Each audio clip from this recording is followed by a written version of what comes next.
Okay, we were talking a little bit about trolling, and I mentioned the speed that I like to troll at.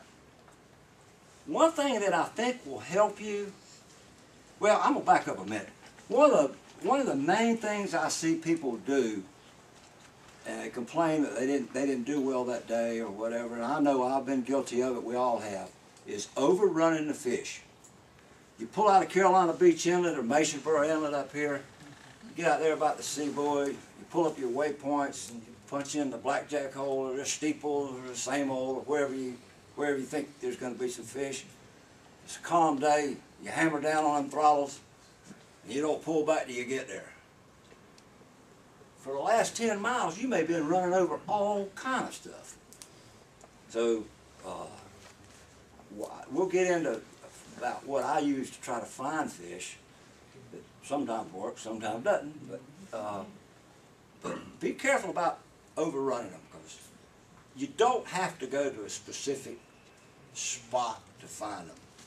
And be observant of what you're seeing on that water while you're on the way out there. Are you starting to see a lot of flying fish? Are you starting to see a dramatic change in the color of the water? Are you starting to see you got a choppy water, and all of a sudden here's a big flat place going this way right here? Are there any kind of signs out there that something's different? And when you get to wherever you're going to be fishing, personally, I like to troll, say right here the stream is going from the southeast to the southwest to the northeast. I like to troll against it, sideways. I don't like to troll with the current or against the current. I like to troll sideways to it. I find that's better. Now sometimes I'll troll up the break looking for a fish, but when I get in the area that I'm fishing, I'd rather go backwards, sideways to it. That just seems to work better. I have no idea why. I just kind of found that out over the years. While we talk about trolling, we'll go ahead and talk about, okay, we're trolling and a fish gets on, and he's hauling with some line. You don't need to rush over there. I see everybody, it's so funny to me. Line goes off, and somebody breaking their neck and tripping over coolers. Get that rod out of that rod holder. Don't need to do it. You're going 6, 7 knots. You got that drag on that fish. Just go over there. A lot of times you don't even need to take the rod out of the rod holder. Just there, crank him in like that. If you've got a stubborn fish or a big fish that's hard to come in, I will slow the boat down to about 4 knots. A lot of people say don't slow that boat down, but I will. I'll slow it down to about 4, but I'll tell whoever's on the reel, when I tell you to reel, crank, because you do not want that fish to get any kind of slack in that line, because that's when the hooks get thrown right there. And another thing I'll do too, if the guy's having trouble getting it in, I mean, if he's just having to where he's going to have to almost lock that drag down to get it to come in, I will turn the boat as much as 30 degrees into the fish. So I'm going this way, and instead of the fish being right behind me, the fish might be over this way. And that kind of takes a little bit of pressure off of it. You still got him behind you, you still got him facing you, but he's not fighting you quite as hard. But you've got to keep up with that reeling so you don't get slack in that thing. And if you can get away without doing a lot of pumping on these fish, you're a lot better off. Because if you think about it, you've got that hook in that wahoo's mouth. You don't know how well he's hooked. Every time you pump on that rod, that's making that hole in that fish's mouth just a little bit bigger. So if he starts swimming towards the boat or somehow gets a slack in it, there's more of a chance that he can throw the hook out. That makes sense? Okay. All right, that's pretty much, that's pretty simple stuff. Any more questions about just trolling or John, in general? John, you don't have outriggers on your boat, no. And I have fished with you. Why don't you tell some of these folks how you set your rod so they don't tangle when you turn? Okay. What I do, I don't, like Tom says, I don't have outriggers on my boat. I will run, the first line that goes out is the long line. And I'll send that sucker to Egypt. It goes way back there. Then on the starboard side, that's the next longest line. Excuse me, John, where do you put your shotgun on the boat? Where do you put your shotgun rod? Rocket launcher on the top. Up high, out of the way. Yeah, like a bridge pole, sort of. Mm-hmm. The next rod goes out. It's going to be at least 60 feet inshore of that one, or closer to the boat than the long line. And then over on the port side of the boat, I'm going to have another line out. It's going to be a little about 50 feet closer to the boat than that. Then I'll have another one that will be like a little flat line, either rubber on a rubber band clip, or I've got a release clip on my boat on the transom that I can hook to that.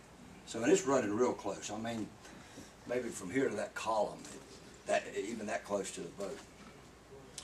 And then the planer rod here. And then if it's a calm day, I'll put another one out there. But the main thing is I'm staggering them. You know, one, one, one, one. That way, whoever's driving the boat can make turns. And so the long line's out here, the next longest line's here, and when you turn, this one's coming under that one. They're not coming together, because if they come together, you're going to have a mess. They're going to twist them. And you're either going to sit there and cut your line and have to tie a new leader on there, or you're going to have to sit there for 30 minutes untangling a whole bunch of junk. So that's what you was asking. Yeah. That's a good point. I'm glad you reminded me of that. How wide is your boat? Excuse me? How wide is your boat? 8 feet. 8 Yes. feet. Mine too, that's what I was wondering. No. Most people are 8.5 feet. You know, I don't know. Everybody's got their own opinion, and I'm not saying mine's right, but on these smaller center consoles, I don't see the need for outriggers. I think they're probably going to be more trouble. You know, the inboards and you know, you start getting up in the 28-foot size boats and up, yeah. But the 23, 24, mine's a 24-foot boat. I seem to do just as well without them. And I was thinking about it, I kind of got a little theory on this. I don't know if it's right or wrong, but if you were behind my boat following me trolling and somehow could see all of my baits, they're very, very close together. More like a school of bait would naturally be swimming. Not a bait way over here and a bait here and a bait way over there. That's just kind of my thoughts on it. I could be way off base, but I seem to do just as well without them. You know, if I go to a bigger boat, which I may, when I get tired of fooling with putting one on and off a trailer, yeah, a bigger boat I definitely have outriggers on. Okay. We talked about that flat line. Let's see if I got What kind of boat is yours? 24? 24. What kind is it? Sea Swirl, made on the West Coast. Don't see a lot of them here. Got a great big bow on it and a lot of V to it.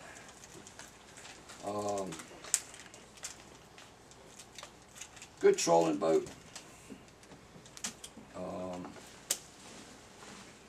Is it an Here, I need inboard to help or you. is it? Do you Excuse have me? out, is it inboard or? Is No, it it's out? outboard. Single Suzuki four-stroke. outboards.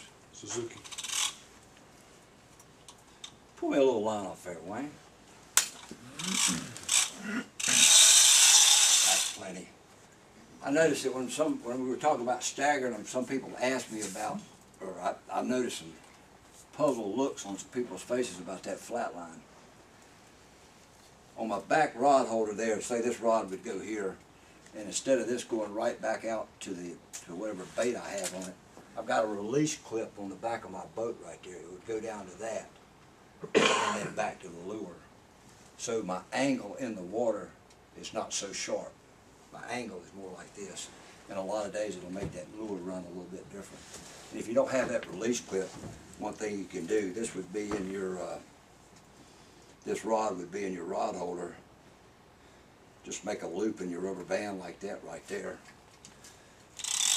And pull it down. And just loop that over the handle of your reel like that. And when a fish hits it, it's going to snap that little band. And it just gives you a different angle. And sometimes it'll make it run a whole lot better. Just a little spin better.